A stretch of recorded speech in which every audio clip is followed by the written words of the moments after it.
आज गुरु पूर्णिमा का दिन है। चतुर्मास प्रारंभ भी हो चुका है। कल संध्या के समय हमने चौमासी पक्षी प्रतिक्रमण किया है। 4 माह के लिए हम आपके बंधन में, श्री संघ के बंधन में आ चुके हैं। जिस चतुर्मास की आतुरता, इंतजार आप कर रहे थे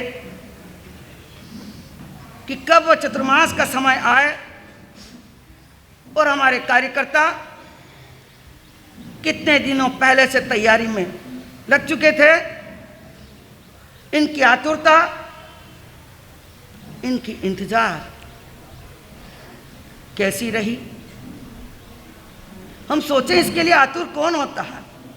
इस चतुर्मास के लिए आतुरता, इंतजार क्यों बनी रहती है। क्या किसी व्यापारी को, किसी ज्वेलर्स को यह आतुरता रहती है, या किसी सिनेमा कलाकार को, अपनी फिल्म निर्माता को, या किसी इंजीनियर, डॉक्टर, वकील, इन सबको ये इंतजार रहती है?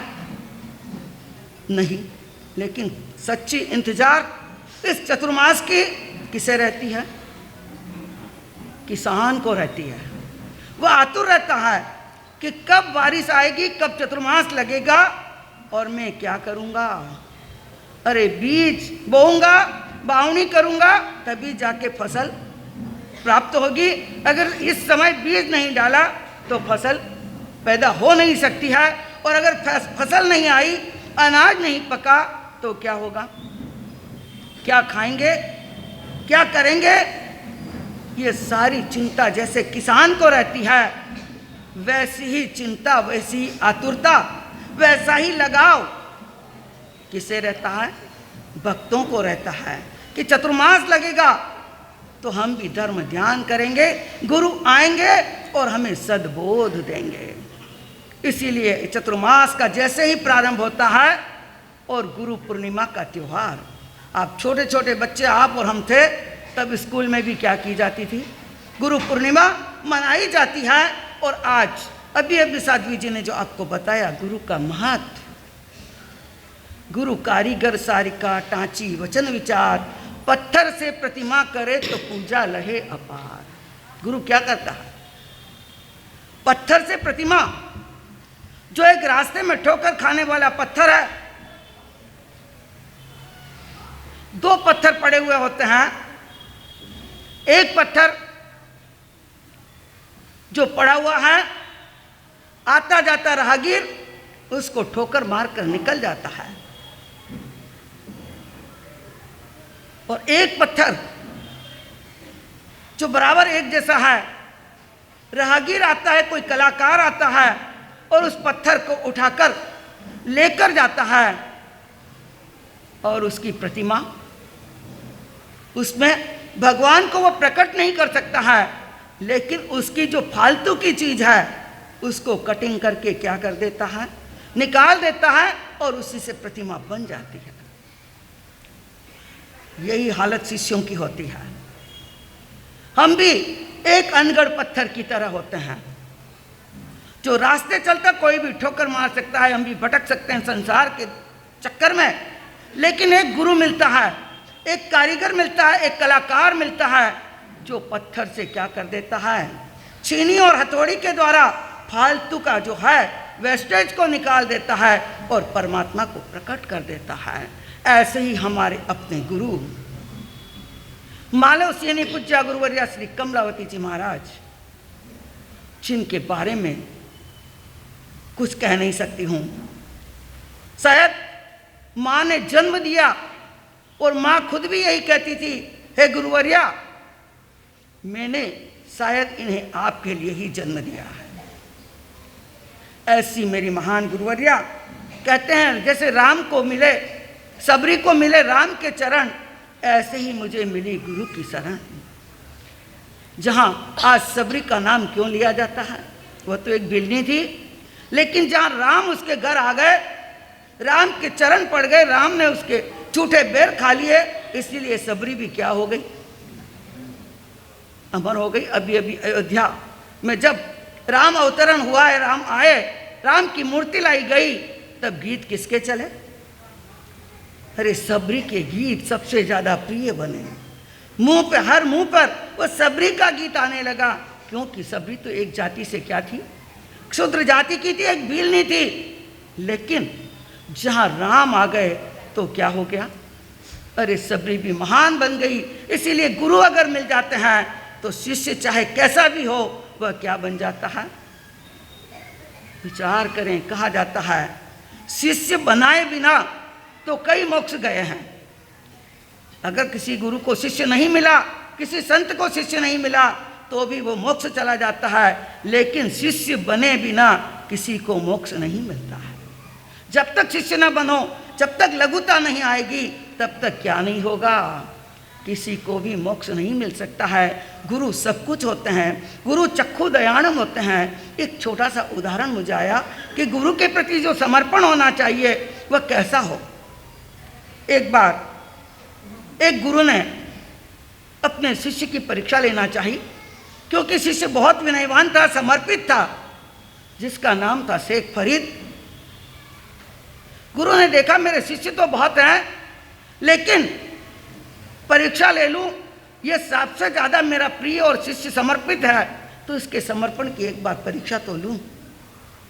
गुरु ने अपने जो गांव में जहां रहते थे सबको आदेश दे दिया, आज की रात किसी के घर पर आग जली हुई नहीं रहना चाहिए, क्योंकि पहले के ज़माने में आग जली हुई रखते थे, चाहे चूल्हे में चाहे दीपक जलाकर।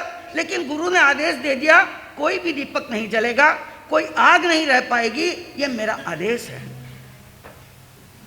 और शिष्य प्रतिदिन रात को 2 बजे 3 बजे उठता था और गुरु के स्नान के लिए गर्म पानी करता था। जब गुरु का यह आदेश हो गया कि कोई दीपक नहीं जलना, कोई आग नहीं रहना किसी के घर में, सबने आग बुझा दी। अब शिष्य सोचता है गुरु के लिए गर्म पानी कहां से लाऊं, कहीं आग नहीं है, अब क्या किया जाए। गांव के घर घर में घुमा, कहीं आग नजर नहीं आई। घूमते घूमते वह एक ऐसी जगह पहुंचा जहां पर वेश्या का घर था, और वहां पर एक दीपक का छोटा सा प्रकाश उसे नजर आया। सोचा यहां आग जल रही है, क्योंकि लाइट का जमाना तो था नहीं, दीपक जलते थे। पहुंचा वहां पर, आवाज लगाई, बहन मुझे आग चाहिए। वह कहती है इतनी रात तो मेरे पास आए हो और आग मांग रहे हो, मैं आग नहीं दे सकती। वह कहता है जो चाहे वो ले लो, लेकिन मुझे आग दे दो। मुझे अपने गुरु के लिए क्या करना है, स्नान के लिए गर्म पानी करना है। वेश्या कहती नहीं दूंगी। वह लाचारी दिखाता है, अनुनय और विनय करता है, तुम जो चाहो मैं देने को तैयार हूं, लेकिन मुझे क्या दे दो, तुम आग दे दो। तब वेश्या कहती है अगर आग चाहिए तो तुम्हारी एक आंख मुझे देना होगा। क्या मांगा, एक आंख दे दो और आग ले लो। कितना बड़ा सौदा, क्या हम कर सकते हैं अपने गुरु के लिए, कर सकते हैं। सोचना समर्पण किसे कहते हैं, गुरु के प्रति वह समर्पित शिष्य कहता है आंख ले लो और बदले में क्या दे दो, आग दे दो। उसी समय वेश्या ने चाकू लेकर उसकी एक आंख निकाल ली। रक्त की धारा बह रही है, कपड़ा आड़ा लगाया और आग लेकर गया और गुरु के लिए क्या किया, गर्म पानी बनाया। गुरु स्नान के लिए बुलाया, गर्म पानी तैयार है। गुरु ने देखा कहीं आग नहीं जल रही, और ये आग कहां से लाया, चिंतन किया। सचमुच ये समर्पित शिष्य है। जैसे ही गर्म पानी देखा, गुरु स्नान करने लगे और देखा शिष्य के क्या है, एक आंख पर कपड़ा लगाया हुआ है, यह एहसान भी नहीं जताया कि मैं आंख देकर आग लेकर आया हूं। सोचना, जैसे ही गुरु ने देखा इस शिष्य का समर्पण, इसकी भक्ति, इसका त्याग, कि जो आंख देकर भी, अपने शरीर का एक अंग देकर भी मेरे लिए कितना समर्पित है, उसी समय गुरु ने हाथ रखा और उसकी आंख वापस क्या हो गई, क्योंकि भक्ति में शक्ति है, भक्ति ही सब कुछ करती है। ऐसे शिष्य का जब उसे क्या मिल गया, चक्षु मिल गया, और चक्षु कैसा मिला, ज्ञान का चक्षु मिल गया। ये आंख तो मिली, लेकिन भीतर का एक, जैसे हमारे आगम में कहा गया, नमोत्थुनम में चक्षु दयाणम, चक्षु को देने वाला कौन? अरे गुरु होते हैं। गुरु ही सब कुछ है, गुरु ही त्राता है, गुरु ही सब कुछ है। काश ऐसे गुरु जो हमें मिले हैं, अपनी अपनी श्रद्धा जहाँ भी है, जिसके जिसके भी अपने गुरु हैं, उसके प्रति हमारा क्या होना चाहिए? सच्चा समर्पण होना चाहिए। जैसे नदियाँ होती है, जब तक वह अपने जाकर समर्पण न करे समुद्र को, तब तक वो नदी रहती है, लेकिन जैसे ही सागर में जाकर क्या कर देती है, वह समर्पण करती है, तो सागर बन जाती है। हम भी सोचें, हम अपने गुरु के लिए क्या करते हैं? अरे पापी से पापी आत्मा भी गुरु की शरण मिल जाए तो क्या हो जाता है? आगम उठाकर देख ले, कैसी श्रमण। चार राजा परदेसी, जो कितना पापी था, न जाने कितने जीवों का संहार किया होगा, न जाने क्या क्या उसने जीव को देखने के लिए कि शरीर के अंदर प्राण कहाँ है, मारने को तैयार नहीं था। कितने जीवों को उसने मारा होगा, काटा होगा, कि जीव कैसे निकलता है, कहाँ है, कैसे विद्यमान रहता है। लेकिन जब कैसी श्रवण की संगति मिली, कैसी श्रवण का सहयोग मिला, एक ऐसा संत उसे मिला, पापी और आत्मा को, उस परदेसी राजा को, कि जिसने उसे प्रतिबोध दिया, उसे समझाया। कहा जाता है कि तुलसी संगत साधु की कटे कोटि अपराध, एक घटी आधी घटी, आधी में पुनियाद। मतलब थोड़ी सी देर के लिए भी अगर संतों का संग मिल जाए, सदगुरु का संग मिल जाए, तो जीवन क्या बन जाता है। वह परदेसी राजा जो महान पापी था, वह क्या बन गया? कैसी श्रवण की संगति पाकर, कैसी मुनि का शरण पाकर, वह भी पतित से पावन बन गया, पवित्र आत्मा बन गई। और यहां तक पवित्र आत्मा बनी कि जहां पर वह एक धार्मिक व्यक्ति बना, इतना धर्म ज्ञान में दृढ़ बना, उसकी पत्नी ने उसे क्या दिया? अरे जहर तक दिया, लेकिन फिर भी संभाव के साथ उसने क्या किया? इतनी महानता उसमें आई। हम भी विचार करें कि गुरु के चरणों में हम समर्पित हो जाएं तो क्या हो जाएगा। हम भी सोचें कि गुरु के प्रति हम कितना समर्पित हैं या नहीं है, या गुरु ने जो कुछ हमें बनाया है, मुझे मिटा दो, मुझे बना लो। जब तक हम मिटने को तैयार नहीं होंगे, तब तक हम बन नहीं सकते हैं। मिटने के लिए पहले हमें समर्पित करना पड़ेगा, और उसके लिए सबसे पहले अहम को छोड़ना पड़ेगा।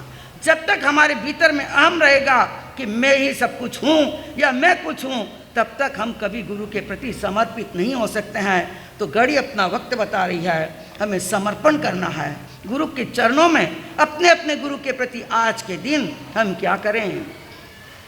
सच्चे दिल से समर्पण करें, और ऐसा समर्पण हो कि गुरु जो कहे वह करने को हम क्या हैं, उसके लिए मर मिटने को तैयार रहें।